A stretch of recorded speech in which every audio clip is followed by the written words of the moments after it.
ज्ञानतिमिरन्धस्य ज्ञानाञ्जनशलाकाय चक्षुरुन्मिलितं येन तस्मै श्रीगुरुवे नमः। श्रीचैतन्यमनोभीष्टं स्थापितं येन भूतले स्वयं रूपा कदा मह्यं ददाति स्वपदान्तिकम्। नमः ॐ विष्णुपादाय कृष्णप्रेष्ठाय भूतले श्रीमते भक्तिवेदान्त स्वामिनिति नामिने। नमस्ते सरस्वती देवे गौरवाणी प्रचारिणे निर्विशेष शून्यवादी पाश्चात्य देशतारिणे। जय श्री कृष्ण चैतन्य प्रभु नित्यानंद श्री अद्वैत गदाधर शिवासदि गौर भक्तवृंद। हरे कृष्ण कृष्ण कृष्ण हरे हरे, हरे Ram Ram Ram Hare Hare. So good morning dear devotees. We are starting Madhurya Kadambini. Now this book is written by Srila Vishwanath Chakravarti Thakur. And this is a little bit different now, right? We are going into the process of bhakti. Up until now, we were reading all about japa and how to improve our japa and things like that. But now, this is a different topic, as I mentioned, but it's definitely going to help us so much in the process of bhakti and also in the process of chanting, because we have learned, right, when we were learning about japa, that the core factor is our sambandha gyan. Our relationship, who am I, who's the Lord, and what's my relationship with the Lord. So the Sambandha Gyan plays a vital factor in improving the concentration and our focus on the holy names. And this book all about bhakti is really going to do that for us. So the book is Madhurya Kadambini, and the book that was really recommended was a translation by His Holiness Bhanu Swami Maharaj. So that's the book we have for everyone. So before we get into that, I was just going to read a little bit of introduction, and this is from a different book, so you all don't have it, but I'm just going to read because it's so important to know what this book is about, right? So I'm just going to do that very quickly. And about Vishwanath Chakravarti Thakur also, I just want to let everybody know that he is a very prominent acharya of our disciplic succession. So when he appeared, by that time, Chaitanya Mahaprabhu and all his associates had already left the planet. They all had gone. Even the 6 Goswamis were gone. So he came later on, but then his connection with the disciplic succession was so strong. That's why when Srila Prabhupada mentioned the disciplic succession in Bhagavad Gita, after Narottam Das Thakur comes Vishwanath Chakravarti Thakur, because of his connection, his realizations, and everything that he's done for our sampradaya. So he's a very prominent acharya of our sampradaya, Srila Vishwanath Chakravarti Thakur, and this is the book that he's written. So introduction: in this dark age of Kali, the Supreme Lord Shri Krishna Chaitanya Mahaprabhu has descended as the golden avatar of divine love, mercifully flooding the world with incredibly sweet nectar. Among those Vaishnavas very dear to him, we find the supremely worshipable Srila Vishwanath Chakravarti Thakur, a crown jewel of Rasika Acharyas, or those expert in relishing the science of mellows. In the present work, he offers us some wonderful drops of that mercy flowing from the lotus feet of Sriman Mahaprabhu. A long bank of clouds is called Kadambini. But this cloud bank is filled with very exquisite madhurya or sweetness that easily extinguishes the blazing fire of material existence with merciful showers of nectar.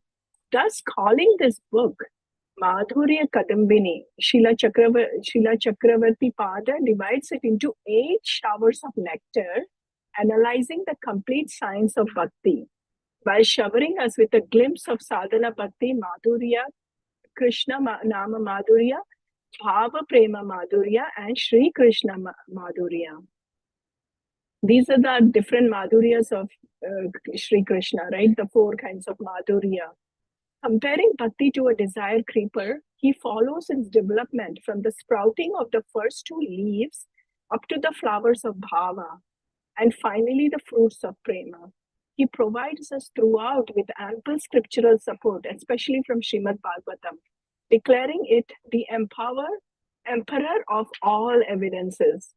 With the first shower of nectar, he describes the causeless, ahituki, and supremely independent, Parama Swatantra nature of pure bhakti, establishing its super excellence over all paths, such as karma, jnana, and yoga. He then devotes the next 7 showers to an elaborate explanation of the stages in the development of bhakti, from Shraddha to Prema, according to Srila Rupa Goswami's celebrated verse from Bhakti Rasamrita Sindhu. So, this book is actually an essay written on the verse that is given in Bhakti Rasamrita Sindhu that explains the 9 stages of devotional service. So, that's what this book is all about. It's an essay, actually, written by Srila Vishwanath Chakravarti Thakur. So, this verse from Bhakti Rasamrita Sindhu is the I think I can share the screen because I do have it pulled up. If you look at the, let me see here. This is the verse. This is actually from Nectar of Devotion. Adhau Shraddha Tata Sadhu Sango Bhajana Kriya Tato Narta Nivrittasya Tato Nishta Ruchi Tata Ashakti Tato Bhavas Tata Prema Vuyatanchati Sadakanam Aya Premana Pradur Bhave Bhavet Krama. So this is the verse, right? I mean, this is the essay written on this specific verse. The progression in the development of bhakti in the sadhaka up to the appearance of prema is as follows. Starting with faith, shraddha, followed by association of devotees, sadhu sangha, doing devotional practices, bhajana kriya, cessation of unwanted habits, anartha nivritti, steadiness, nishtha, taste, ruchi, attachment, ashakti, bhava, the stage prior to love of God, and then finally prema arises, pure love of God. Bhakti Rasamrita Sindhu 1:4-15-16. His Divine Grace A.C. Bhakti Vedanta Swami Prabhupada always used to refer to Krishna consciousness as the science of God. Here in Madhurya Kadambini, Srila Vishwanath Chakravarti Thakur provides us with a scientific explanation of the progress of bhakti. From the beginning stages through the struggles with anartha and other obstacles, he gives many valuable instructions to help clear the path for the novice who is serious to make advancement in spiritual life. The 3rd shower of nectar particularly gives an extensive discussion of anartha and aparadha, which hinder our progress in devotional service. While describing the appearance and removal of anarthas, he gives us a detailed and very enlightening explanation of the various nama aparad and their rectification. One should give special attention to his discussion of Vaishnava aparad. Throughout this chapter, Sri Chakravarti Pad answers all the questions raised by generation after generation of aspiring devotees. Does neglecting or failing to complete some of the angas or limbs of bhakti produce nama aparad? Does committing offense to a Vaishnava refer only to one who is an advanced devotee? How did Jaya and Vijaya fall from Vaikuntha? If once chanting the holy name destroys all sins, then why can't I do like Ajamil and become free from all my sins by the power of the name? Why is it sometimes I have no attraction for devotional service? I'm avoiding all the offenses, but why am I not experiencing any symptoms of ecstasy? If Maharaja Yudhishthira and the Pandavas had achieved the lotus feet of the Lord and were free from all past karmas, then why did they suffer so many troubles? These and many more questions are very expertly dealt with. As one reads Madhurya Kadambini, he begins to feel that this book is just like a mirror. One sees himself and recognizes his position amidst all the struggles and pitfalls being described. The later showers, while giving pertinent instructions to the advanced devotees in the higher stages of bhajana and the science of rasa, they encourage the neophytes and give them a glimpse of what is to come. This is especially true of the 8th shower of nectar, which gives an astonishing account of how the Lord reveals himself directly to the devotee in prema. After describing the extraordinary nature of prema and how it has the power to attract Krishna, Srila Chakravarti Pad explains how the Lord first reveals the sweetness of his beauty to the eyes of the utterly astounded devotee.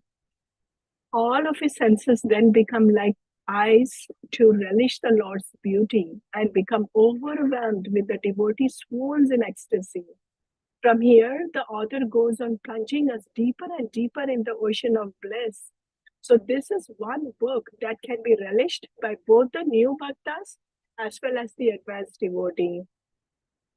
Then this is actually Dinabandhu Prabhu who wrote this narration I read so far.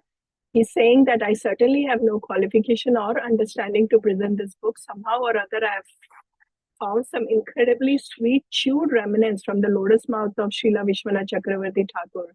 Feeling myself unqualified to honor these remnants, I simply fell on the ground on offer my prostrated obeisances to them. The divine fragrance entered my nostrils, and from this I wrote. Being unable to accept these remnants myself, I am distributing them to you all. If you relish them, I beg you to please come and share your realization with this most unfortunate person. So this was a nice introduction. I thought, we could read about it, and then it's 5:25. We could go on to the first verse. We'll just do the invocation prayer. And as I said, devotees, this book is different from what we have read so far. Like the chanting books, we could just go on and on reading.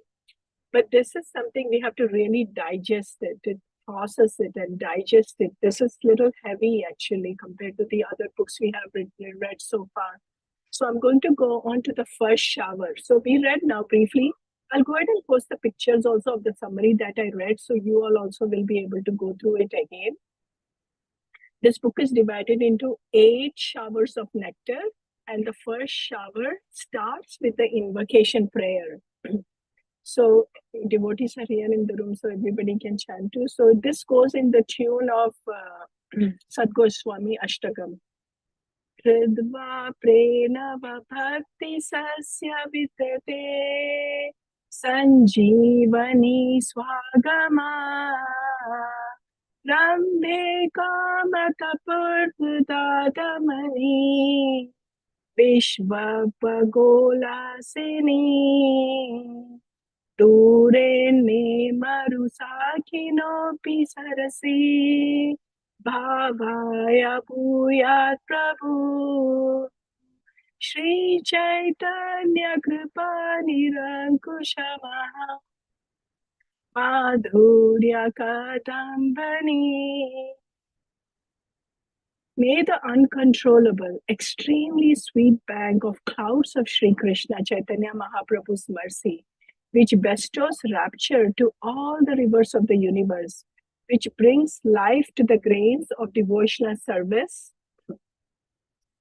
newly planted in the field of the heart, and which by its auspicious approach extinguishes the intense summer heat of lust from far off, gives satisfaction to this worthless soul, a dried up branch in the desert.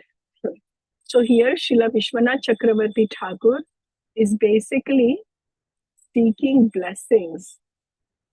Sri Chaitanya, so Prabhu Sri Chaitanya Kripa, Nirankusha Maha Madhurya Kadambini, is saying that this Madhurya Kadambini is actually completely the blessings, the mercy of Sri Chaitanya Mahaprabhu.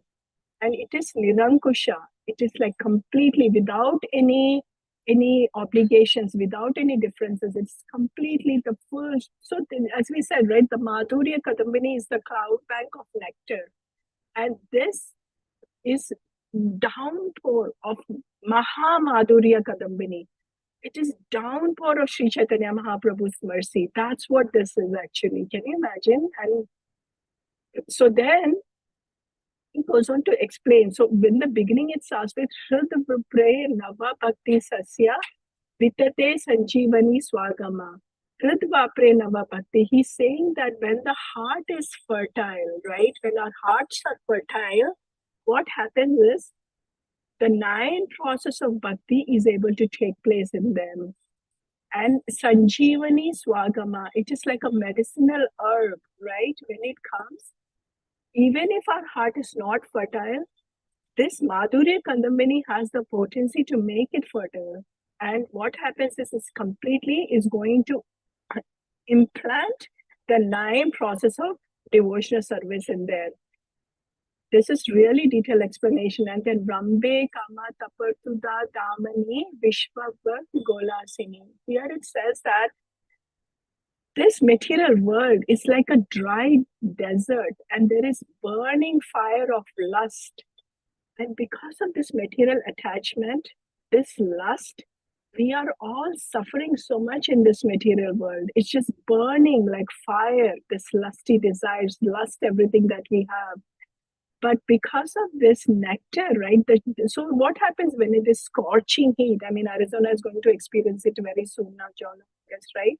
When there is scorching heat and there is so much heat, and then if comes the cooling breeze and then comes the beautiful rain, it really cools down everything. Similarly, when we are going through this lust, heat of, the fire of lust, all of that in this material world, this Maha Madhurya Kadambini is going to give the downpour of that beautiful showers of nectar for us, and it is also going to take care of the dry heat that's there.